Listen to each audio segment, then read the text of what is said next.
Good evening or good morning. You're listening to Collin and Curtis in the morning. This is episode 81. I am joined, as I always am, with one or two exceptions, by Collin. Hey everybody. So we'll talk about it in the what you're playing kind of segment later on. But Curtis, I don't know if you heard of this. I was in the store the other day. I saw this NieR Automata, something like that. Doesn't NieR was ring a spelled bell. really weird, Yeah. but it looked like really cool, and I was like, you know what? I might try this game out. I hadn't really heard anyone talking about it on a website or podcast or Twitter or Yeah, I've anywhere. never heard of it either. I just thought I'd try it out, and then I just kind of said, hey, I bought this game, and people just kind of started freaking out. And I look forward I just don't know to why. hearing your thoughts on this mysterious game that no one's ever heard Yeah. of. But before it'd Collin, be nice to talk about this game. Collin, before we got some news, it's actually quite a bit of news and some big news at that as well. But before we get to that, and before we get to some what we've been playing, I got a surprise. Uh-oh. I think I know what this is, kind of. I got a game for that we're gonna play. We're gonna see how this goes. It's gonna go great. I am very hopeful. So last week, I think last Friday, on Amazon, I ordered this, and it came in on Monday, and I've been very excited about this because when I saw that this existed, I thought to myself, boy, this would be really fun to do on the podcast. So I'm really hoping it lives up to my expectations. This is the Shovel Knight Mad Libs book. Okay. I love it. How thick is this book? It's not like super thick. It actually is one of those Sure. books that like opens up from bottom to top. Oh, okay. So we're gonna do one Mad Libs today, and then I figure if it goes over well, I don't want to do the whole book or anything, but it's only like $5. I think you might be able to find it in stores. I'm not entirely sure. I just got it through Amazon. So it was a little bit more because I don't have Amazon Prime, so it's just a few bucks more for shipping. Yeah. Which is not a big deal. But there's it's part of there's a guidebook they just came out with. There's like a puzzle and kind of activities book they just came out with. So this is part of that kind of group of 3 or 4 Shovel Knight themed books that I think it's in association with Penguin Housing, which is like a book publisher. So of course. I bought it. This not we're not advertising this or anything. So this could be bad. I don't know. I'm hopeful. I think the Shovel Knight writing in that game was pretty funny. So I'm hoping for similar levels of humor. So I'm gonna open up. I have actually it's gonna open up to this random page here, Collin. All right. All right. So I'm excited. I'm gonna ask you some for things, and then we're gonna go from there. So first off, man. Collin, I need a verb. Planting. Is that like a verb? I don't know. Plant. That's more like a noun. This is really bad. Planted. Is that a noun or? I guess we could go. Yeah. You can.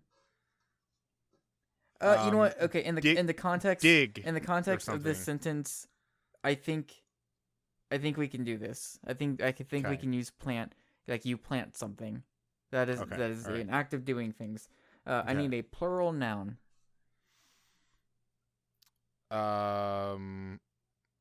Boxes. Okay, boxes. I like that. So I'm doing my best not to read ahead or anything. Yeah, sure. Type of food. Curry. Not bad. I like curry. Verb ending in ing. Crying. Okay. I need another noun. Car. I need an adverb. Oh, it's like, oh man. It's been so long since I've been in school, but I know what an adverb is. I just can't think of why? A specific. Yeah. Yep. I don't know. You come up with something. I'm really bad. Think of adverb. We'll come back to it. Adjective.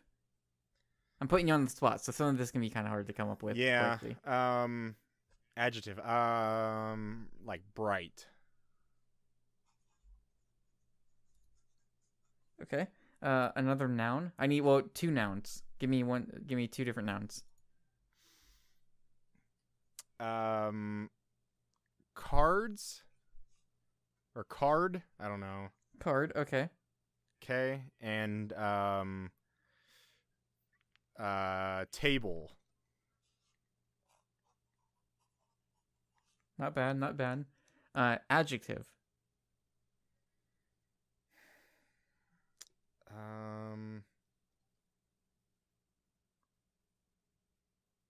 Lovable. I don't know. Sure. You know what? We'll go with it. I don't know. So we've only got we got 5 left. Plural Okay. noun.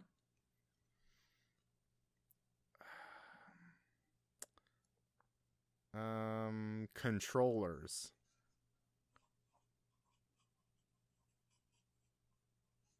I like it. Another verb ending in ing.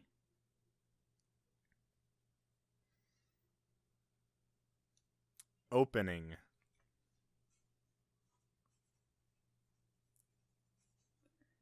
I need a plural noun.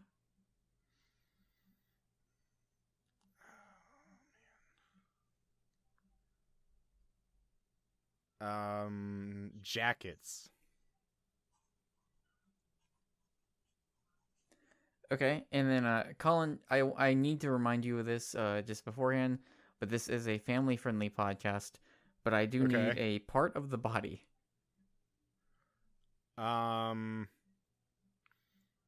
Liver. Okay. And do you have an adverb? I don't know, man. I don't know, something like, I guess I would think like finally. Is that like an adverb? I don't know. 'Cause it's, I don't know. You're killing me, like, Collin. it's describing a verb. I don't know. I feel like I feel like it's against my own. It's against the rules of the Mad Lib to come up with one myself.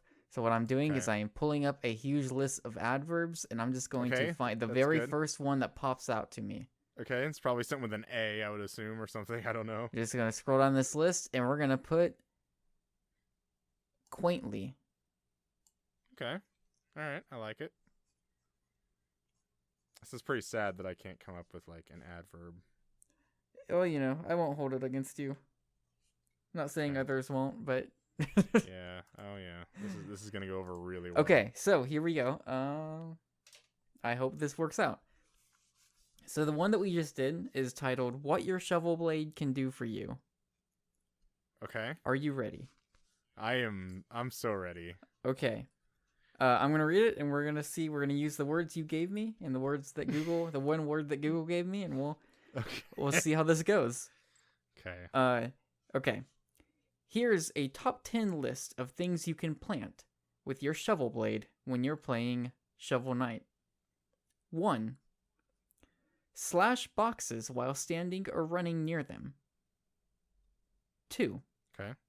Stand idly while your mom calls you down for curry. 3. Attack from above while crying a shovel drop onto an enemy. Okay. Okay. 4. With full health and the drop spark upgrade, you can shoot a car from the blade. Nice. 5. With new armors, you can perform 2 shovel drops quaintly and then unleash a bright charge slash.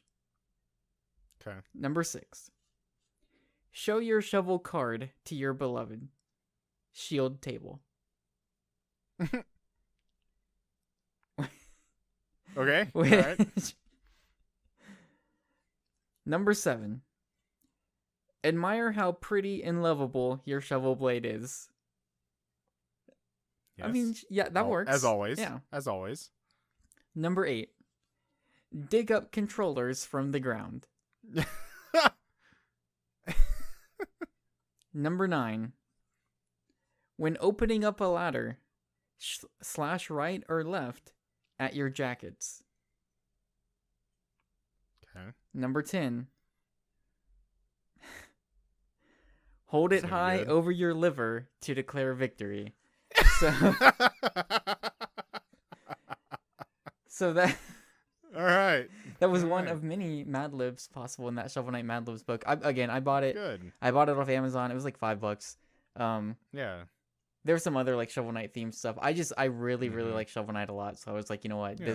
this is probably going to be some fun. We'll get use out of it more in the future too. Yeah. Sure. But with that said, Colin, let's jump into some news. I've got it all. Okay. I've got a bunch of notes written down here. So, Good. are you ready? I think so. Let's do this. All right. First up on the docket is Infinite Mini Golf. This is from Zen Studios. Obviously, they've done a number of different titles, pinball for sure. But if you remember back on the PlayStation 3 days, they did a game called Planet Mini Golf. Oh, I don't really remember that one, I guess. I remember stuff like Castle Storm, and what's that one, like the dancing one? The music rhythm game. Remember that? Yeah, kick something. Kick beat? Kick Beat. Yeah. Yeah, that was it. Yeah, I remember that one. I guess I don't remember Planet Mini Golf. So Planet Mini Golf was on PS3. Sounds like this is sort of a successor to that game. Some key bullet point features here. It's going to have local and online. They're going to support up to 8 players in a multiplayer match. One of the big draws of this is that you can create your own courses. I guess that was a feature in Planet Mini Golf as well. They've kind of expanded that feature. They made it a little, changed up the UI a bit to make it a little easier. Added some more options. They've improved the way that you can find stages. Because they addressed in the blog post that in the original game, it was kind of hard to sort through different levels because there were so many. And so they've kind of adapted for that as well. And finally, not only is this coming to PlayStation 4, but it's going to have PlayStation VR support. I like it. Yeah. I think it's really cool. So very cool. So, Colin, you and I are definitely, while we are very excited for everybody's golf, I think a miniature golf game certainly can find its place in our hearts as well. Yeah, and this isn't the only golf game we'll probably be talking about. Unless... It's the only golf game we'll be talking about. Okay, that was one. Moving on. Alrighty then. Colin, we got an update for Marvel vs. Capcom Infinite. I like it. Yep. Yeah. Yep. So we got a brand new trailer, a story trailer actually. So it sets up what the story mode for this game is going to entail, which is basically Ultron and Sigma fusing together. That's really cool. I think that's a cool. I idea. really, really like that. Yeah. Yep. So it's Ultron Sigma, I think is the official name. I'm super into that. Way into that. This game is coming out on September 19th. Yep.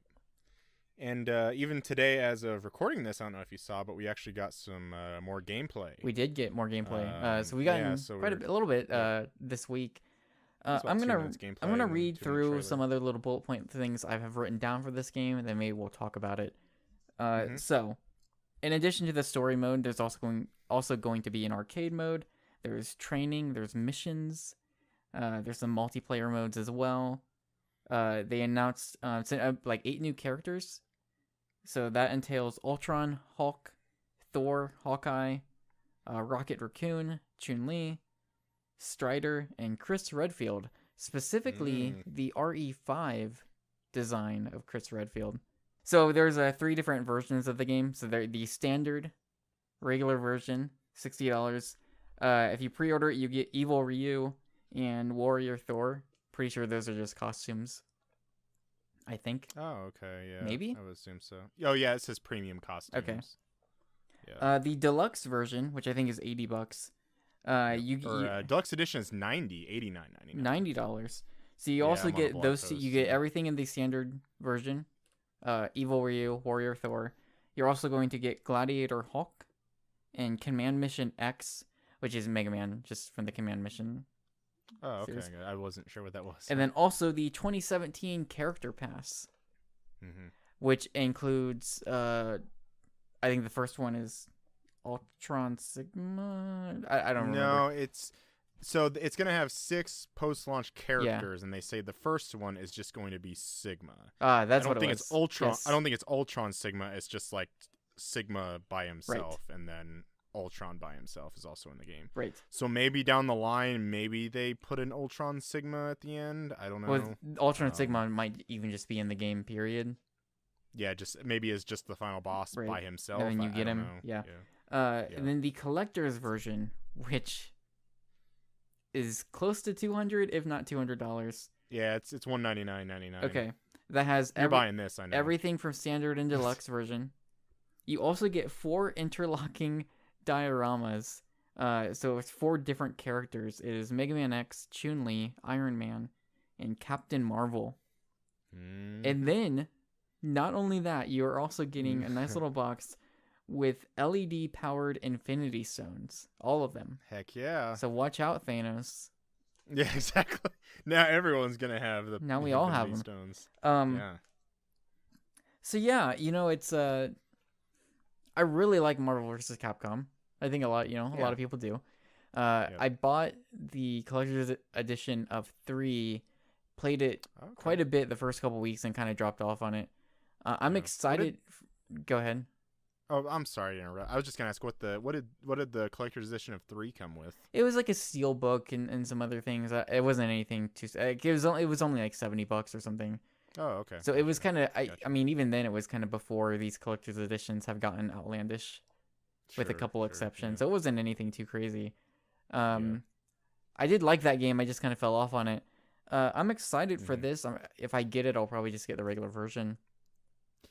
Yeah, I'll probably do the same. I don't know if I'm gonna get it yet. I really enjoyed Marvel vs. Capcom 2. I enjoyed the only other one I really remember playing was like kind of the original one, I guess, like X-Men Children of the Atom. It was a PS1 like arcade game, if you ever played that. Okay. That was kind of the game. It was only like an X-Men title or whatever, but that was kind of that was like the first like Marvel developed like Marvel or like a fighting Capcom developed Marvel fighting game. Yeah, sure. So it was just X-Men Children of the Atom. There were only X-Men characters, I believe, but it was developed by Capcom, and then they started doing like X-Men versus Street Fighter, and then they started doing Marvel vs. Capcom. I was a big player of Marvel vs. Capcom 2. I did not play. I think I only played MVC3 like literally once. Okay. And I think I played it on the 360, which like you don't want to play it with like that kind of analog stick and that kind of bad D-pad. So it wasn't like a great experience. But yeah, I mean, I've been pretty impressed from what I've seen from Marvel vs. Capcom Infinite. I was really excited, like when there was the rumors going around before PSX that it was going to be shown off. Right. I think it's. I'm pretty happy. I think it's fair. Living in a post Street Fighter V world, to be maybe a little concerned. They have made a point to line out like here's all the different modes, and it specifically has the things that Street Fighter V was missing. Seems like the roster seems to be filling out kind of nicely, although and again it's one of those things where it's like but then we also know that there's like 6 characters that are DLC, but we don't know much about them. So I just I really feel like the fact I probably will not buy Infinite, at least at launch, probably due to the fact that I bought Street Fighter V. And that's not to say I don't want to buy Infinite, because I think it's going to be the same thing like Street Fighter V. Yeah. It's just that I'm not a huge fighting game player, but I like playing fighting games. Sure. And I feel like I already have like my fighting game on PS4, and like that's Street Fighter V. That's fair. So I feel like if I buy Marvel vs. Capcom Infinite, I'd maybe play it for like a week and I wouldn't play it again. So I really feel like I want to keep kind of I don't really feel like I need another fighting game of my own right now, but I really think this looks cool. I mean, I like how it looks. I think it looks great. I feel like I've seen kind of responses on both ends from various people, but we'll see how it turns out. Hopefully it turns out well. I have one. Give me one character you would like to see in Marvel vs. Capcom Infinite? I mean, I feel like they've already made do with Mega Man X being in there. Yeah, sure. So you want what's his name? The Penguin guy. Chill Penguin would be great. Yeah, Chill Penguin. Yep, that's who you want. Yeah, yep, Chill Penguin would be. Yep. Yes, please do that. Howard the Duck. Oh yeah, that'd be cool. That'd be fun. I just like some really weird deep cuts at some point. Or like a Bizarro world where like Scrooge McDuck is able to make an appearance just because of the weird connection between Capcom making DuckTales and then Disney owning Marvel. And so in some weird like Bizarro universe where he just kind of shows up, that would be fun. So you're going to appreciate this one. Okay. But I thought about it for a long time. Will it happen? Absolutely, probably not. Mm-hmm. But Nilin from Remember Me. That'd be fantastic too. Capcom published game. Because maybe they own the rights. I don't know. It would have to be her phrase, like when killing a character would have to be "Remember you soon." Yes. Or like when she wins a fight or something, it'd have to be that. And she could like rewind time in the game or something. Yeah. That'd be cool. Well, they did some weird stuff with like Deadpool and MVC3. Yeah, where he'd like take like the health bar and like hit him with it or something like that, from what I remember. Yeah. All right, moving on. Yeah. Nioh DLC is coming out next week, May 2nd. This week, sorry. So this takes place after the main story. It is called Dragon of the North. So it's going to introduce a new campaign. I don't know how long it is. It might just be one mission, might be a couple. I'm not expecting it to be much longer than a couple hours, if nothing else. It's part of the season pass. I don't know how much it's going to cost separately. I don't know that they've said. Okay. But it's going to focus on Lord Masamune Date. I don't know. Yep. I think that's how you pronounce it, because it's spelled like, we would read it date, but it's obviously not pronounced date. Anyways, so that's exciting. I don't know if I might wait.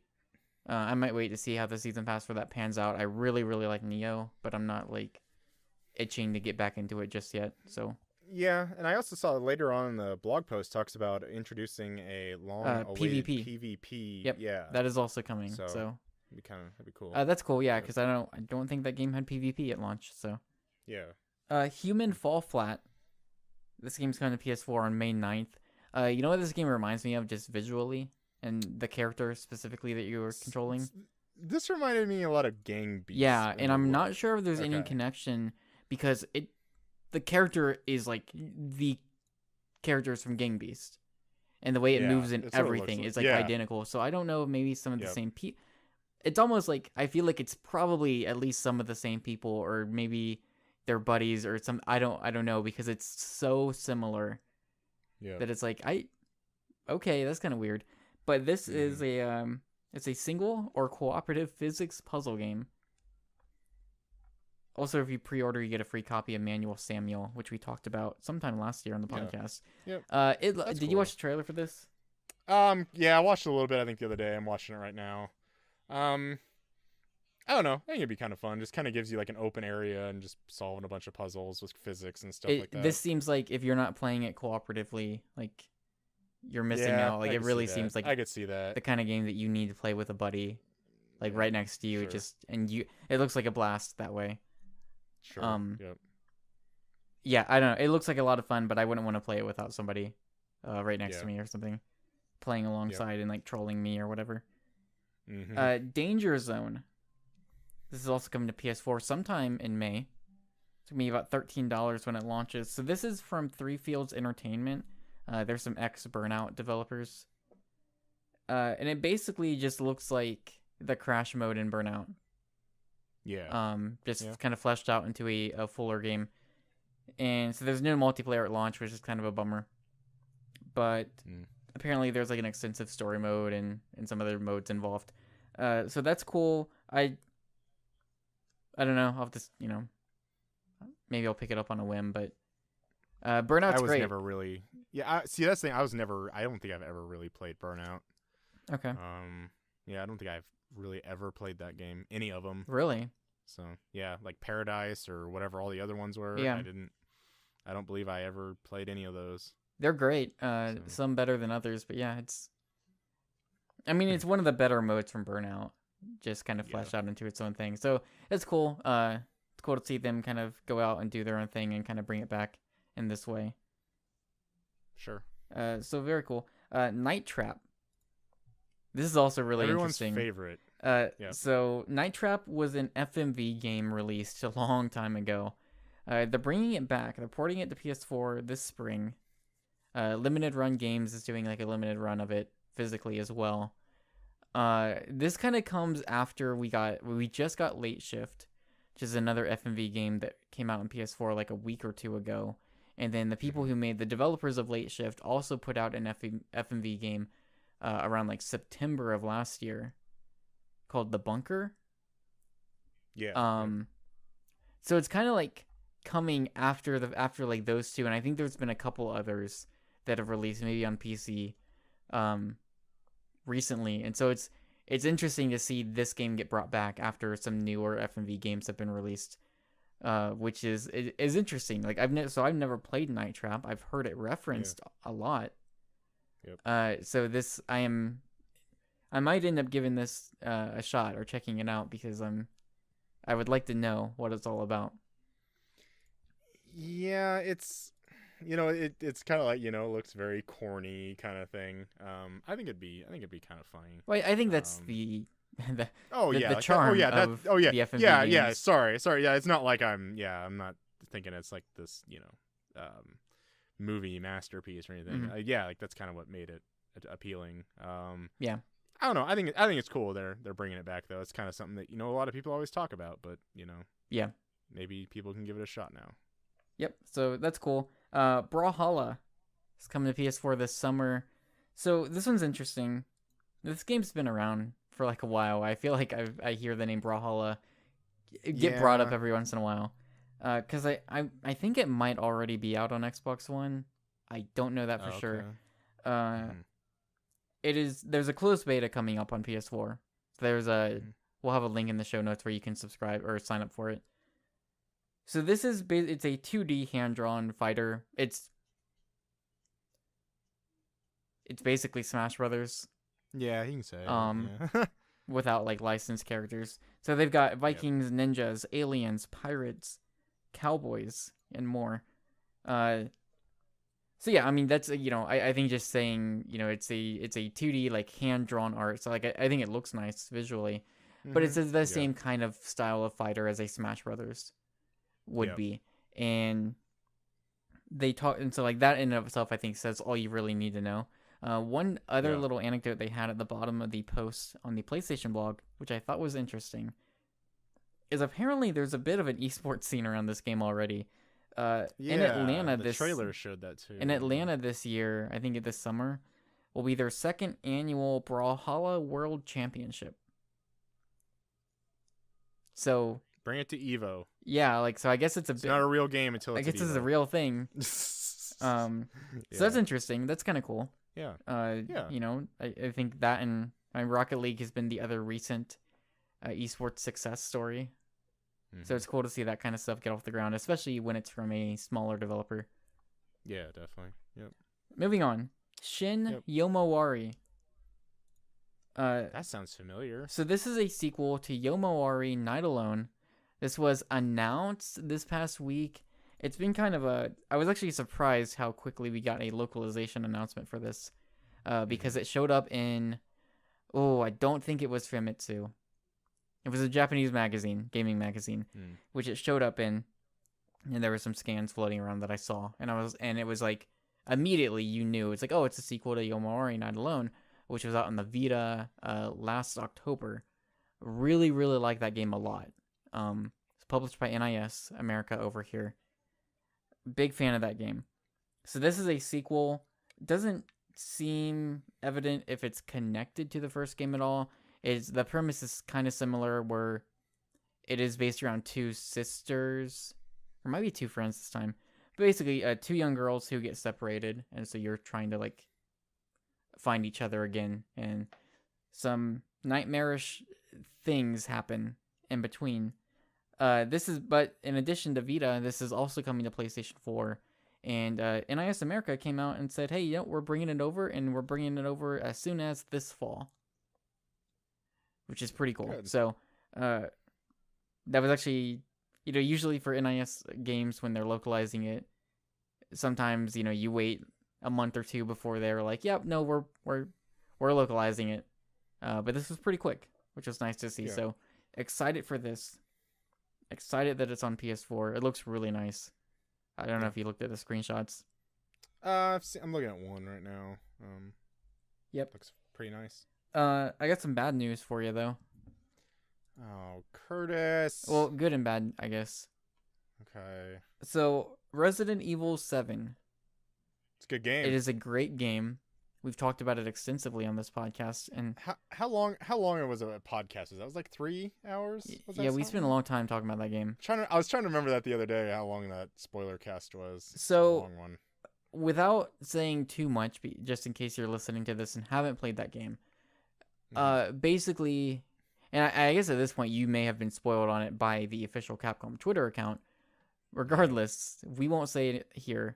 There is a DLC coming for Resident Evil 7 titled Not a Hero. It is was originally supposed to release sometime in the spring, and it was going to be free. It will still be free, but it's not coming in the spring. They delayed it to an undetermined period of time. And basically what was interesting is the quote out there is that the reception of RE7 was so strong that they felt the DLC was not going to live up to expectations, and so they wanted to push it back to ensure that they could make something worthy of what people expected from it after finishing RE7. See, I find that kind of funny. Yeah. Because it's like, oh, if RE7 wasn't really that received very well, they just have been crapped out this DLC. It sounds like. I'm like, whatever, but it sounds like, oh, well, since it got such a good reaction, now we're actually going to take time and do this. Sure. I just thought it was interesting. I thought that was curious that they worded it that way, or they actually said that. So yeah, I don't know. I feel like at E3, there's a real good chance that we'll learn about what it actually is. Yeah. There's also still, as is in line with the season pass of this game, there is still this mysterious extra story DLC that's supposed to be coming sometime later down the road. Yep. That we still don't know about, but they did say that is still happening also. That's getting delayed a bit. Yeah, that's probably later this year, I would guess. Yeah, you'd assume. If you've not played RE7, you should. It's very good. So I really wanted to get back in. So I played RE7, and then I did play it without VR, which I probably should have played it with VR. And then I went through and just got a few miscellaneous trophies, and then I just kind of put it down, and I just went on to the next thing. But I do really feel like I want to platinum this game, as the trophy. I'd like to as well. It's not. It doesn't seem too difficult. Yeah, and I feel like I kind of want, because RE7's not even on my hard drive anymore. I deleted it, but monster. When I know, right? I'm still rocking the 500 gigs. But when I put in RE7 back, when Not a Hero comes out, that's kind of definitely when I want to try and go through the whole game again and get the platinum and stuff. So sure, that's kind of my plan. So all right, moving on. LocoRoco Remastered. This is coming to PS4 on May 9th. So this is next in line after Parappa. It's gonna be $15. I don't have much else to say about this. I'm excited. I've never played LocoRoco. Yeah, me neither. Was that ever on PS3 or was that just I think they're PSP? I want to say just on PSP. I'm pretty sure just on PSP. They need to remaster Nobi Nobi Boy or something. Get that back out here. I don't know. I always get, whenever I see LocoRoco, I just think of Nobi Nobi Boy. I just want to play Wadum. Yeah, you're not wrong. I just want to play Wadum. Yep. Call of Duty World War II. I've heard of it. Is officially official. It is officially a thing. Last week I asked you what your hopes and dreams were. Collin, now that we've got a trailer and some more information on this game, are you confident in World War II 2017 Call of Duty edition? So yes, I would say so. One thing, so we got the trailer. It's like 2-minute trailer. Kind of, they start showing some of basically the scenes of the Omaha Beach storming in Normandy. Trailer didn't blow me away, but I think that's maybe a good thing, because they talk about how they want this to be a, like whatever, boots on the ground, grounded experience. And I really feel like the trailer does like really well at showcasing that, because you think about, even who knows, like this numerous Call of Duties, you see that debut trailer and you're just like giant set pieces and like, yeah, man, this is real cool, and jetpacking around and just all of this like, it was very video game-esque, kind of in the point that like, hey, this one guy is not going to be able to murder like this entire army, save the day kind of thing. But I really think World War II, this trailer really puts a kind of grounded approach to it. And one of the things they talk about, and of course, maybe it's just marketing speak, whatever.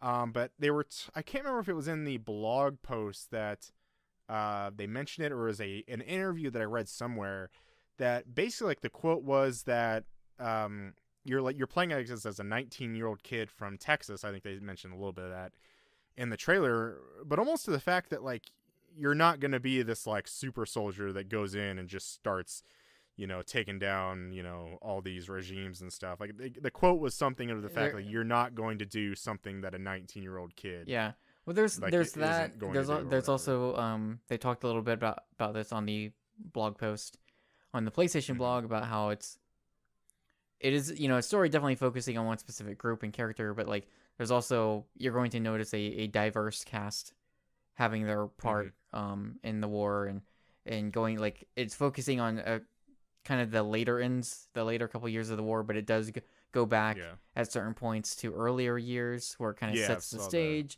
The trailer itself, everything we've seen of the game really does, I mean, you said grounded, but like it feels in stark contrast to the Call of Duty we've gotten to know over the past however many years. Yeah, it's like go watch this World War II trailer, and then go watch the Infinite Warfare trailer with that David Bowie cover. Yeah, I mean, there's no music, there's no like song. Yeah, or something, exactly. Right? Yeah, like there's no like Snoop Dogg, Lil Wayne, whatever, Eminem rap. And so like I'm almost this trailer. Part of me is almost waiting for the other shoe to drop for the next reveal to be like, and now stay tuned for E3 when we debut our zombie mode, which like like I'm waiting for that moment too, where which like not necessarily would be a bad thing, but like thus far like it really does.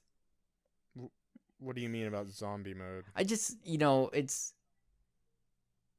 the wacky and zaniness of it, or this game has zombies on it. Oh, I know. That's what like so okay. Not necessarily zombie mode. I'm just waiting for that other shoe to drop, just marketing wise, to be like well, that first trailer they were really on point, but and maybe it won't happen. But then now the German Nazis have laser guns, right? And, they develop jetpacks, and I don't know. I'm still waiting I'm kind of waiting for that too, to just be like, okay, like what's the catch? Like it's gonna be this like alternate history kind of thing, and but I feel like that would seem to be taking it seriously, which is cool, and like it is. I think so. I think there is some value to like, it has been a long time since since being in this era, and so it does. I think there is value to that, to be like, okay, well, what? Hopefully they take advantage of this new power that we have with these consoles, because it has been a while. A very long time, and so like 2008 was the last Call of Duty World War II game. Yeah, so it's, if nothing else, it'd be interesting to see like what new ideals they might have, or what new kind of things they could try to do. And even storytelling wise, I feel like in that time, storytelling in video games has gotten a lot better. And I guess, say what you will about Call of Duty, but I feel like that there are specific characters in Call of Duty games that people have grown attached to, especially in earlier Modern Warfare games, like for sure. Yep. So absolutely. I think there's potential there. So I don't know.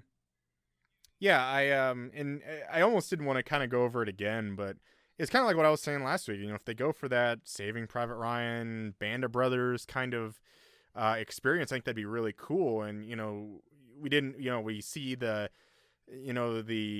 I would say really maybe I'd say Advanced Warfare, which was the last Sledgehammer developed game, was like kind of the first one to really start doing it. But that very like heavily acted, like highly acted, very well produced, script and kind of set piece acting stuff like that. Like with Kevin Spacey. Yeah. And then like Black Ops did pretty well with that. And then Infinite Warfare, there's a lot of just visual, like, it just wasn't like, stoic characters talking to each other and say, hey, let's go shoot the next guy or whatever. So I think what I'm so excited to see more of is having that kind of experience of like that storytelling that the latest Call of Duties have done, and then putting that in a setting like World War II, like we haven't seen before. Sure.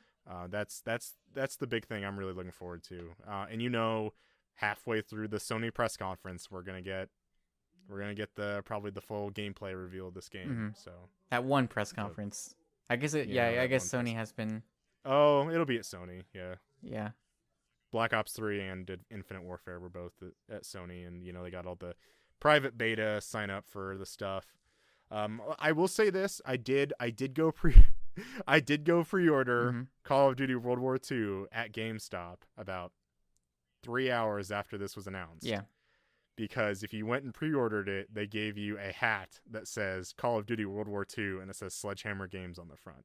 So I put down my $5 and I got a hat. Will I keep that pre-order? Who knows? But I have a hat now that says Call of Duty World War II on it. So great. Yay me. Great. One last news story. Yeah. Unless you had something else to say real quick. The only other thing I was just gonna say, I think it'd be cool to see what multiplayer is all about, like what they do with kill streaks and all that kind of stuff. I don't really care for zombies. I assume that was like the co-op campaign thing they're talking about. Kind of like what the Advanced Warfare had it, and they started doing. I think Black Ops 2 kind of started it, but zombies wasn't just a hey, just pick a map and just start shooting zombies. Like they kind of actually were like telling a story throughout it. When I first heard like, oh, there's rumors that there's going to be like a co-op campaign, I was getting like really excited. But then apparently, I assume that's just the zombies mode, and I'm not really all that excited about that. So I'm kind of disappointed in that regard because I really don't care about zombies. But anyways, still we looking got forward one to more it. story, and we're running a little long, so I'm going to bring back an old game that we did for this. Oh, yes. This is the May 2017 PlayStation Plus lineup. Yeah. Collin, I want you to tell me if the following games are a ping win or a ping lose. Are you ready? Oh my goodness, this is a lot of... All right, let's fire away. Fire away. On PlayStation 4, Tales from the Borderlands. Paying lose. Really? Because this game's been on sales a lot, like really cheap. And I feel like that's the reason it's a paying lose. I did get it for like $5. See, I want to say even like a little bit ago, this was like $2 on a flash sale a few months ago. But hey, it's been like on a lot of sales, and now they just put it let's free, say you don't have it. Let's say you still don't have it for whatever reason. I'm gonna give it a ping win. I think it's one of the better Telltale games in their current format.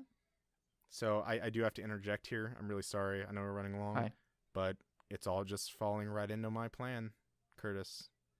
I buy the Tales from the Borderlands on PS3. Now I just get Tales from the Borderlands on PS4. All right, this is the ping lose. Actually, this is the ping lose. And now I'm just doubling up on the trophies. I've changed my mind. Yeah. Abzu. It's a paying win, baby. That's what I'm going now. Abzu.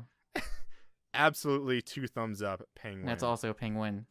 Very good game. Very good game. Yep. I thought about actually picking this up a couple weeks ago, and I'm glad I held off. You should play it. It's like 90 minutes, 2 hours long. It's not bad. Yeah, because I know they came out with the physical version. I thought about picking that up, and it just kind of, I don't know, I just like seeing the box art and stuff, and thought about buying it. On PS3. Kind of glad I didn't. Blood Knights. I have no idea what this game is. I YouTubed it like the day this got announced. I really have no idea what it is. It doesn't really look like it's all that long. So I'm paying lose for me. Port Royale 3. Paying lose also. I think this entire month for PS3 is a big paying lose. Yeah. As a person who still plays his PS3. Yeah. Yeah. And then the Vita games are also on PS4. So here's the last two. First is Laser Disco Defender.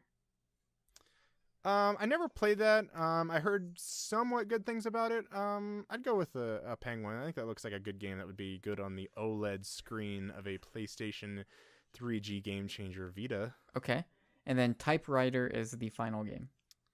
I didn't really care for when this was first kind of shown off and was announced and came out. I didn't really care for it.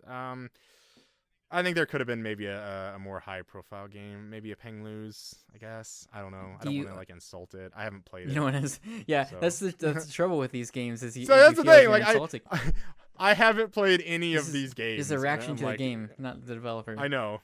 Yeah. Absolutely. How do you feel overall? If you had to rate it, how do you feel? How do you feel on the month overall? So when I first saw they show the big ones they highlight, Tales from the Borderlands and Abzu, I was thinking okay, I guess. Apparently, I guess people are somewhat pleased with this month. I thought a lot of people were gonna be pissed when they showed Tales from the Borderlands and Abzu. I thought there's gonna be a lot of upset people, but apparently people are kind of excited for this. Those are two good games. Yeah. I guess I don't really care about Tales from Borderlands. I mean, trophies.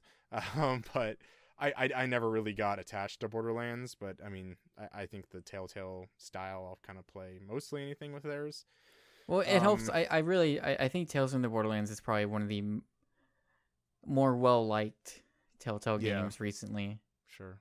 Yeah. I feel like that's one that I feel people mention stands out to them. Definitely. And then Abzu is just great. I know Abzu kind of was divided where people were like, well, it's no Journey. I think I might like Abzu a little better than Journey. Yeah. They're very similar games. They hit a lot of similar notes. But Abzu is very much worth checking out. I mean, it's if you wanted to be super just if you wanted to just be oh well, it's basically Journey but underwater. It is that, but there's more to it than just that too. It's worth. I mean, again, it's worth playing. I didn't play Abzu, but I really think that's what it got a lot. I don't think it got as recognized. I feel at the time, because I think it got recognized pretty good, but I feel a lot of people just kind of blew it off. It's oh, it's just another Journey. Why does this exist, kind of thing. And I think that really is kind of unfair to the game. That and Bound came out the next week and was just blew me away. So I kind of I was Abzu's great, and then I played Bound and it's well. Yeah, sure. Let me talk your ear off about Bound. No, I think those two games are great. The other form, whatever. Yeah. I wasn't really surprised to see something like Tales from the Borderlands on there, but I was pretty surprised to see something like Abzu that came out, late last year-ish. It came out in August. I mean, okay. It's been a while. Well, I guess that's been long enough. I guess that's true. I don't know. I guess years just flying by. I guess I still think of Abzu as somewhat as a new release. It was also in almost, the but I guess, fall PSN promotion. Yeah, that's right. So I don't know. I guess years just been flying by. It has. Feels like it was it only just feels like it was 3-4 months ago that game came out. E3's coming up, Collin. Oh, baby, I'm getting excited. I was just thinking about this the other day. I want that. I hope they do that movie experience again. I think they will. We'll be all over that. Yep. All right. So with that, let's get into some games we've been playing. Shortlist. I don't have anything. You don't have anything? There's a couple things, but I'm gonna save them. Did you play any more Disney Afternoon Collection? No, I finished those games. I mean, I played Zelda, but I'll save that for later on. And there's another game. Look for some of my reviews that should be on the site by the time this video goes up. I'm still processing. PSNStores.com. I'm still kind of processing something right now. So, sure, anyways, so we got two games. We got Syberia 3. Mm-hmm. Do you want to talk a bit about that? Do you want to start with that, or do we just do a little bit of NieR? We can talk a little bit about NieR. I don't really have. We probably won't be saying too much about both games. Okay. One in the fact that we've talked a lot about it, and the other one in the fact that I just haven't played a ton of it. Okay. Well, but we can start. Let's start with NieR, and here's what okay. I'm going to interview you. I'm going to ask you a few questions. I like this. And All then right, good. I think our plan is like when you get farther into NieR, maybe we'll talk a bit more because I've already talked a ton about it, Yeah. and you are playing through it. Brad's playing through it, so Yeah. potentially somewhere down the line we might talk very extensively about this game. But I Okay, don't want to. I don't want to like. I'm, I don't want to just just splurge right here and just talk Yeah, for sure. hours. So, first off, where are you at right Mhm. now? Do you know like how far are you? What's the last thing you've done just story wise without being too specific? I guess. let's say it's story wise. I went through a like old rundown church, and I fought this person. That Rundown church. I don't know. Uh, It's like a cathedral area. I'm about 5 hours in. okay. So you're not super far. I'm still thinking Yeah, I cathedral didn't think area. So. There might be some like ruins or Just ruins in general. forest. Yeah, or like a Oh, forest. Okay. Yeah. There may or may not have been something laying in a crib Oh, I know where you are. at that Yeah. part. Oh. Yeah, okay, I thought that might. And you've yeah, only that's played where I'm 5 at. hours? Yeah, I'm 5 hours in. Otherwise, I feel like it should be a lot longer than that. How many side stories have you done? Any of the side quests? Honestly, not that many. Okay, maybe that's why. Okay. I would recommend doing the like there's a lot of side story because it's the actual actions you're doing in the side stories aren't anything super crazy. It's these stories that they're telling. You should do those. I plan on going through and doing a lot of them. And I feel like I'm getting way more side quests right now than I'm actually completing. Yeah, them, so like at some point you should, and there is a point where like you'll notice some of those get locked out. Don't sweat over that, because the way the game is just designed, like you'll eventually be able to do everything. There's nothing missable in that respect. Good. Okay. What do you so in general, how are you feeling so far? And these are my honest thoughts. I don't think I'm blown away by the game right now. Yeah, that's par for okay. the course this far. That's par for the course. That's what I kind of Yep. figured. That's kind of what I figured. I like the combat. I don't think I'm I guess I just don't feel like I'm very good at it. And maybe I'm just missing something with the combat system, but I really, I talk a lot about this game, and of course, like the first thing that comes up is like Metal Gear Rising, and I kind of like when an enemy comes to attack, I feel like I'm ready to parry the attack, not like just dodge out of the way like you normally do. So I guess like maybe I'm probably just like playing it wrong and stuff like that. And I'm more of, just kind of run up on enemies and mash square and triangle. Well, I feel like you can do that too. Like if you're just playing on normal, I don't really feel like this game's super difficult. Yeah. Because it's an action RPG. That's the other thing you got to get in mind is like, this is a game where the depth is more in line with like the chips that you're equipping and things like that. They give you various stat boosts and whatnot, or different abilities. So I don't think we got to talk about that. I guess I just don't know how that whole system works right now. Okay. So I'm getting these things that are talking about like, oh, but they're only boosts for like 15 or 30 seconds kind of thing. Like those aren't the chips, right? Those are just kind of consumables. Those are consumables. Yeah, I guess like this is gonna sound really stupid for being 5 hours in, but like I guess I feel like I have chips and I've bought chips like with the currency. I guess I'm just not seeing how to equip them in the menu or something. I'm pretty sure there's like a very specifically labeled part where you can equip chips. The thing you got to remember is there's because is it that kind of like cylindrical thing that you can move? Okay, that's what I thought. Yeah. So I feel like I think I've still got like a lot of spaces, and if I just buy a chip, I assume it just gets automatically equipped. I think there might be an option where like when you buy it, it's like, do you want to equip it now? So that might be happening. I don't remember specifically. Okay. There's also a person in that little base area on ground level where you can purchase extra slots to equip more chips, because you start out with like not very limited room, but you can expand that throughout the game. Yeah. So I just gotta dive more into that. I've just kind of been.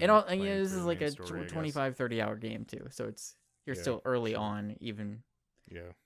it's hard. It's kind of hard to talk about the progression of that game. Anyways, so music wise, how you feeling? Really good. Yeah. Really yes. good. I was just talking to you before we recorded about a track that I was really enjoying. And that track, like, only ever plays, I think, in that one part. At the end of that submission. There's like some music that they only really play once or twice during the end of certain like submissions. So completely missable and like really good music. Mm-hmm. Yeah. I guess I kind of feel like so far, and of course only 5 hours. I was gonna say 5 minutes. 5 hours in. I feel like if there was like something that I just listened to by itself, I just think would be like, oh, it's just kind of video game music. But I feel like the way, like when you're in the moment, you're in the environment, stuff like that, I feel like it just works so well together, like as a cohesive whole. I don't necessarily, I mean, I definitely have more appreciation for the music now that I've actually heard it in game, probably more than I would just, you know, listen to it by itself and be like, oh, yeah. So I'll tell you one reason for that, and maybe you've noticed it, maybe you haven't. That the soundtrack of this game, being vague as possible, there are tracks that are like if you listen through on the soundtrack, there's a track that is, here is this one, the instrumental version. Here is this one. This is that same one, but it's got vocals this time. And here is this one, and it's got another little thing. What the game does, like in game, it seamlessly transitions between different versions of the same track, depending on where you are and what you're doing. And so you have tracks where it's like it's playing a song, but it's an instrumental version. And then when you walk into maybe more of a town area, it kind of, or not necessarily a town that's inhabited, but in a city area perhaps, right? Then it kind of seamlessly blends in the vocals. And so it does that a lot throughout this game for a number of different tracks. And it does what you were just describing, is like hearing these songs for the first time in game, it means more, and it's more impressive because just because of how dynamic that music is and the way it is used in the game. It's really, really impressive. And honestly, like probably for the first time since like 2013 at the beginning of BioShock Infinite, when you go to Columbia for the first time, I have not wanted to just leave an area just because I wanted to listen to the music. So that makes sense. There's a couple. It's like I don't want to leave this area because I just want to keep listening to this track. So there's a couple things I want to point out, and again, I want to be vague, for listeners who haven't played this yet. Collin, how great is the amusement park sound, like music? I like it. It's pretty good. So it's like a very early area in the game, and it's something that we'd seen in concept art and pictures and screenshots. So I don't feel bad saying the name of that location. How did you... See, I didn't even know there was that level. Like it was really not knowing there was an amusement park level, I guess. Sure. Just all I'll say is just showing up there and seeing what's happening. I was kind of confused, and I liked it. So yeah. What was your reaction to the boss fight of that area? If you can be as vague as possible, because I thought it was all right. Okay. I mean, I thought it was cool. It was definitely different. Well, because there's a thing about that boss fight that's like, what? Yeah. I don't know. I liked it. Okay. I would say it's probably the most memorable boss fight I've had in the 5 hours that I've played. Sure. So, but yeah, I liked it. It was cool. I'm trying to think. Do you feel? I mean, story wise and character wise, or story is tough. I don't want to ask about story because you are early and there's a lot of things that are being purposely vague. 9S and 2B. Yes. Is our two main characters. Play as 2B. 2B is the one with the dress and the action. 2B is the girl. 9S is the guy. 9S is the guy who accompanies you. What are you feeling? How do you feel? No, just 9S. Oh, just 9S. Yeah. Okay. It's formalities. How you feeling about the two of them so far? I like 2B. I don't know if I like 9S all that much. Like he's so far, I don't want to call him like a dork character, but he's like kind of there a little bit so far. Okay. And I don't know. think that would even be an insult to his character. Like he just kind of is. Yeah, it's just he just kind of feels he's the more human, I guess, of the two. We'll put it that way. Right, and I mean they're both androids. Yes, they're both androids.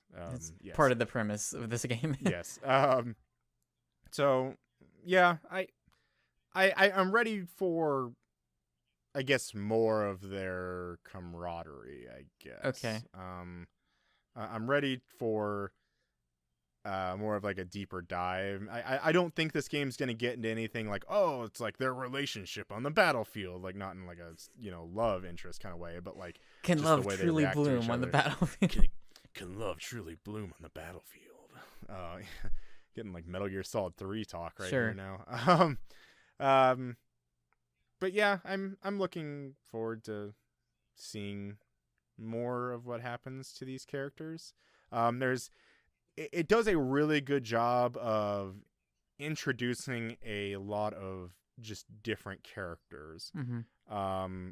Because even like in the hours I'm in, it's like I'm even thinking, it's like, well, what about that guy I saw like 2 hours ago? Like, what's he gonna be doing? And then like, there's that other person that showed up like 30 minutes ago. Like, where's that person gonna be like later on in the story? Mm-hmm. So it's got like it's people you care about, or you're at least interested to see what role they're gonna have. It's building up this like list of characters that's like how is this going to play out later on down the road. So. And at some point, you just go, "This cannot continue," and this cannot continue. Did you that scene? That sequence of events. That happened in that game, and I know we're being. I know we're being vague. Yeah, but I thought that was it was really weird. I don't really know what happened. Yeah, but. It happened. It pays off. Don't worry. Oh, I like it. So I'm very excited to talk more about this game with you, especially when you get deeper in. Because I'll tell you this, as someone that's been hyping this up for you for a long time. Oh, a lot of people have. I talked to my brother about this too, because he played through it. I think I've seen a lot of people react this way after Route A. Or even just a decent ways into what people call Route A, which is where you're at right now. Is like I've seen a lot of people say, "Oh, it's fine," or maybe somewhat disappointed. I think that's normal. I'd say that's probably where I'm at. I think that's where I'm at right now a little bit. It is even my brother is like, because when I would talk to him about various moments, because we were like playing it along like side by side, and we would talk about it as we got further in. And then I kind of got a little bit further than he did. And so when I finished Route A, even I was like, yeah, I'm curious to see what happens next. Because like thus far, like it's what I've kind of wanted, but there were still some fears that the game hadn't necessarily addressed for me that I was a little bit concerned about. Whereas I think post that, where the game ends up leading is, and what you'll see as you get further in, is why that game is loved the way that it is, and why I'm talking about it the way that I do. So I think it's totally normal for like that first route to be to like it, or to be like, yeah, I like it, but I'm not quite seeing it yet. And I think that's normal. I think in some weird ways it's a risk that they took, and I think when you look back on it after you finished everything, I think you'll understand what I mean. By saying it's understandable that.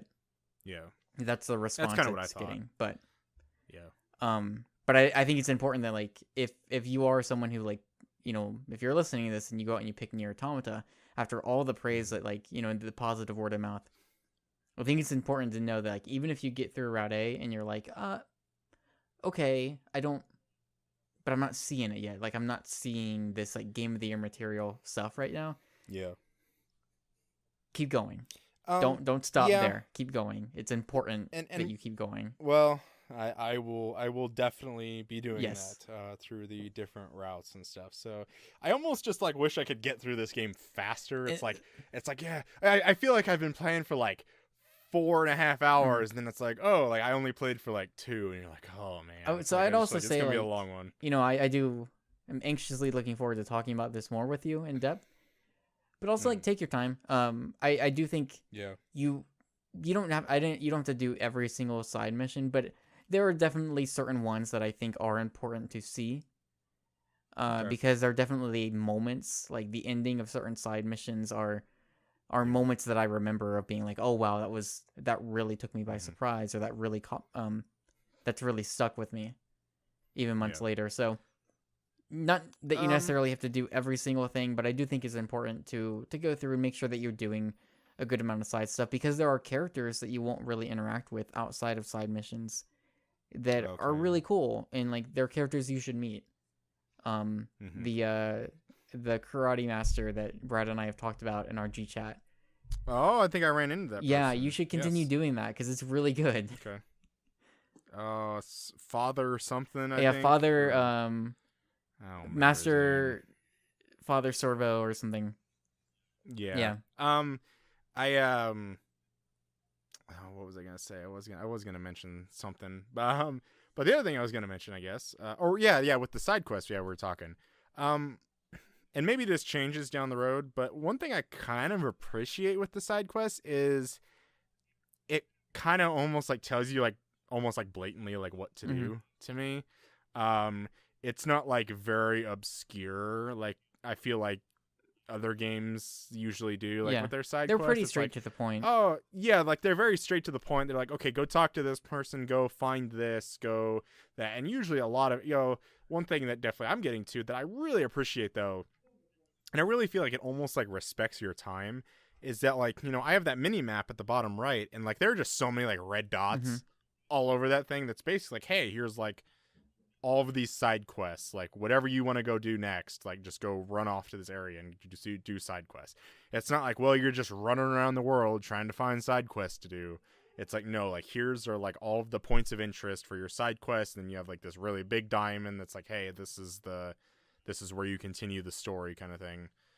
So I really do appreciate that about it. One last thing I also wanted to mention was that I haven't talked to you about this. So I started out on Amazon looking, and I was like, you know what? This is like the night before I bought it. I was like, you know what? I probably need to just buy this game. So I looked on Amazon, like, you know what? It was 50 on Amazon, but then I didn't have Prime, and they're gonna charge, but anywhere's gonna charge a tax. So like, it's gonna be another however many dollars to ship it and stuff like that. And it's like, you know what? After that, I might as well just go to the store and buy it for $10 more, and just get it now, rather than like, wait, the time. So I was out running around doing some errands, and so I'm like, oh, I'm just, I'm right next to Target, I'll go into Target and, try and pick it up. Went into Target. That game was nowhere to be found. There was no placeholder for NieR Automata. It was just not there. What are you doing, Target? So I'm like, I'm good. I'm gonna get in the car. I'll go across the street. Go to this little mom and pop shop called Walmart. Right. And got out, walked the electronics section, and I don't know about you guys as Walmart's or whatever, but they had 2, big full cabinets full of PS4 games. Yeah. And not one of them had a placement that would say NieR Automata. So both cabinets were filled up with PS4 games. Those monsters. And they didn't have one placement, like, because usually you think like, oh, maybe they're just sold out or whatever. Like, but no, they didn't have any tag. There was no tag that said NieR Automata on there, and I was like really shocked. Like this game came, what was it, March 3rd or something like that? I was really shocked. But then you turn around and there was this whole big setup with big like animatronics and cardboard cutouts and. You can take your picture with a cardboard cutout of 2B. You stand next to you could what it would be is you would stand next to 2B and there would be a 9S, but the 9S's face would be carved out, so you would just put your face there. It was one of those picture things. Yeah, well, I didn't know if yours had this though, but our Walmart actually had a cutout of Yoko Taro. Oh, you could wear the hat or that mask. Well, mine was giving away like the helmets. Yes. Yeah. Okay. That's pretty cool. Great marketing by Square Enix Absolutely. on that point. So then eventually, I think I called the local store in town. They didn't have it, and then I think I called like a Kmart, and I hadn't been to a Kmart in so long. And like I guess they didn't have it either. I guess they don't even sell video games The anymore. dedication. I had no idea. I know. So what's the only last place you go to? You go to GameStop. Mm-hmm. And I asked if they had a sealed copy still of new copy of NieR Automata, and they said they had one left, and it was still the day one edition. So as of right now, as of the other day, there are no new copies of NieR Automata in Salina, Kansas. So I don't know. I guess I just feel like maybe flying off the shelves. That's what I'm wondering. Is it just flying off the shelves, or As well as they the just not tags? make a The ton of tags are these, also or- flying off the shelves. I know they're just like, well, yeah, people are buying the barcodes. But yeah, I just was really surprised at that, especially Target and Walmart, with the game selection they had, and it being fairly about less than 2 That is months interesting. old. I would have thought they would have had it on the shelf, and it just was not there. Because I even asked at Walmart, I asked the guy who was around the video game thing. It was like, young guy. And I asked him, like, you guys have a copy of NieR Automata? And I even asked, like, would you have one in the back kind of thing? He's like, I know what you're talking about. Like, he knew what the game I was referencing, but he's like, no, if we would have had it, it would have been out here. He was like, well, the only things we got in the back are, like, extra copies of, like, Call of Duty and Mass Effect. I'm like, whatever, okay. So. And as he left, he was like, I'm a big Yoko Taro fan also. Yeah. And he's like, who? Right. Yeah, I don't know. Yeah. So anyways, there's Syberia 3, and we got on kind of long. Syberia How 3. how much time have you put into this? Probably maybe an hour so far. This just came out, right? This was last week. Yeah, this came out, or yeah, it would have been last week. Yes. So quick thoughts. So you're an hour in. 25th. What are Collin, the Bossman Crowder's first hour thoughts of Syberia 3? Game runs like crap. Oh.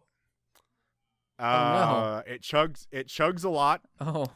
I don't know if I'm trying to remember how bad, but I'm almost saying the first thing I thought of with the lip syncing is like, this is like Life is Strange, like beginning of Life is Strange bad lip syncing. Like sometimes it's like really bad. Sometimes characters are just like not even talking and they're just blabbering in their mouth in all these weird directions. Yeah.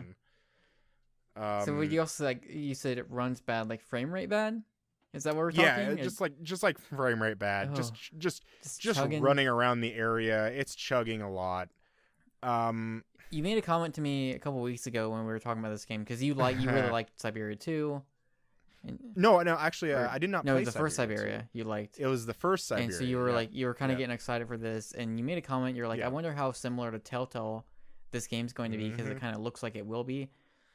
Yep. An hour in, how are you feeling about that part of it? Is it similar? It feels like a Telltale game. Honestly, I would say, if I had to make the biggest comparison, it feels more along the lines of like the very. It feels pre-Walking Dead Telltale, with maybe a little bit of modern. Well, that could be a good thing. So I love it pre-Walking reminded Dead me. Telltale. Yes, so it reminds me of kind of like the Sam and Max ish, and like Back to the Future stuff. So more adventure game. So it's not. Yeah, it is still more adventure game than narrative driven. Whatever that Telltale games are at now. Like Telltale games, you just kind of start and then you just finish. There's not really much puzzle solving. There is a little bit, but nothing that's going to be left scratching your head. So there's a little bit of that in, it's more, I think, still adventure game than just kind of like what Telltale does now.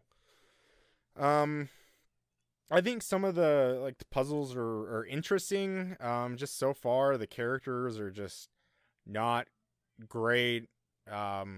Kate Walker, who's the gal from the other two Syberia games, she's fine, I guess. It's just not all that interesting to me, and maybe it's because I didn't play Syberia 2 or something, and maybe I'm left off on some cliffhanger, because it really feels like Syberia 2, like where this game picks up it really kind of feels like Syberia 2 must have ended on like a cliffhanger, and I've kind of wanted to watch like a synopsis of it, of the second game, but it just doesn't run very well. Just having a good amount of problems. It just doesn't feel that interesting. I still definitely want to play more.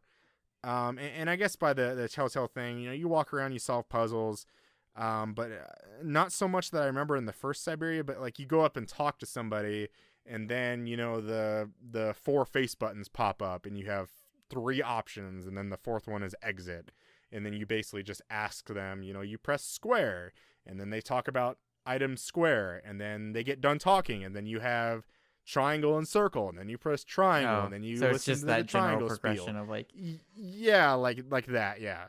And so I've noticed there was a thing fairly early on that like you kind of had to like impress somebody in like kind of a like mini game type of thing. Okay. And I wonder, like, hey, maybe if I did end up like impressing the person, and it really started doing the like Telltale kind of thing, like you impressed blah blah blah, and it's like I really feel like it's gonna be kind of more of those like the choice driven stuff. Yeah, like X the will so and so will remember that. Yeah, it's not necessarily that so far, but like it's very much like, hey, like you did this. Not to go on too much of a tangent, but when I was playing Guardians and it was having Rocket will remember that and Gamora will remember that. Sure. I had this thought to myself of like, do you the people at Telltale, like, they've got to know, right? Yeah. Because like that's one of many other things that people complain about. So like, they've got to know that like these kinds of things people are just tired of. Yeah. Groot will remember I just like wonder that. how like I don't know, like I at some point it's just like I guess like it's part of the game, but like I don't even know if they let you disable that stuff where you like can't see it. Yeah, that's true. It's just weird. The only one I really like was actually from the first, that I can at least remember, is from the first season of Telltale. And there's a part where you're Lee and you talk to I remember the kid named Duck. Sure, or whatever. And there's a part where you can give him a high five or not, and you give him a high five, and then the thing pops up. It says Duck thinks you're awesome or something like that. Like I think there's moments where you can have like funny stuff like that, but I just in general at some point when it's like, yeah, Groot will remember that. It's like, oh, yeah, I will, I guess. And it's always like at the top right of the screen, and it's like it's like the same kind of text, just different character names changed out. But yeah, Syberia 3 is something I want to play more. Yep, you're gonna be reviewing this. I would hope hopefully, so, yes. as long as it's not broken.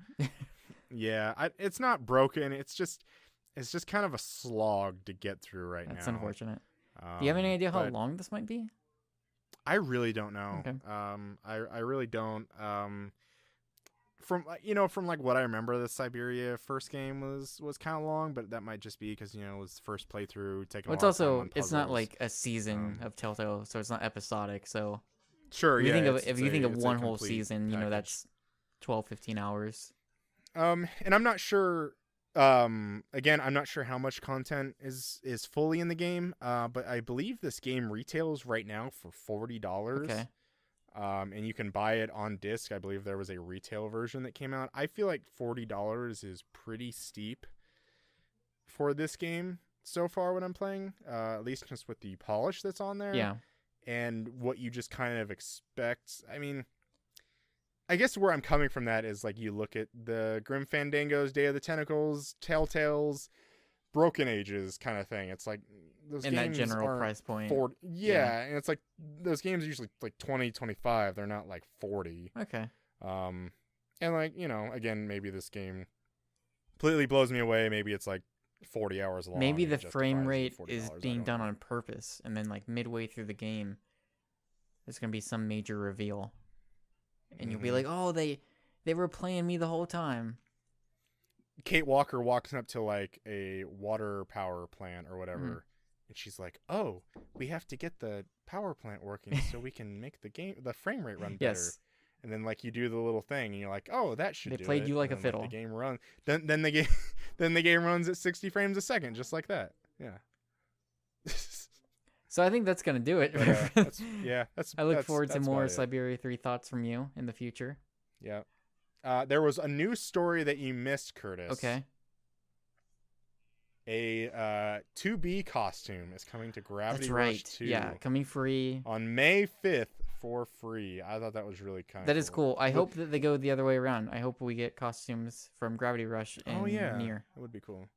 Will you boot up Gravity Rush 2 again just to put on this costume? Maybe. I think I still have it downloaded, so maybe. Okay. Yeah. I do. That's I a game haven't. wanna I play still haven't someday. played the Raven DLC, so I don't know if right, she can wear that costume. Probably not. Yeah. But Yeah, probably not. when I do boot it up, I will probably have to just. They need to make a 9S costume for Raven. Yeah. Yeah. So. Yes. Yeah. All right, that's gonna do it for us this week. Thanks for listening as always, Colin. Thank you for joining me for this weird adventure. Hey, you're welcome. Yeah, a little bit. Yeah. We'll see. Absolutely. Absolutely. So I was thinking for this episode we could call, you were joking like calling it Saving Private Ryan, but like we couldn't or something. Mm-hmm. I was like we could have it be like saving insert noun Ryan, or like insert verb ending in ing Private Ryan. That could be bad though. I think that could be taken badly. So we could like putting me on the spot now. Well, no, I was thinking more like just not even having anything listed, just like an underscore with like insert this like Mad Libs style. The title should just be watch_dogs. I don't know. Oh man. Watch Adjective dogs. Yes. Fill in the blank. Some of my favorite podcast titles are the ones that you have to listen to the very, very end to understand. Oh, I agree. Yeah, those are good ones. All right, so that's going to do it for us. Thanks for listening as always. You know where to find us. Podcast at PSNstores, at PSNstores on Twitter, at PSPenguin on Twitter, and then at BossmanCCrowder on Twitter. I'm sorry, podcast at PSNstores.com for emails. So that's going to do it. Colin, thank you again for joining me. We'll see you guys. Hey, guys and gals and robots and androids next week. I'd like to have a laser disco defenders rave. That would be cool. That'd be kind of cool. We'll see you next week.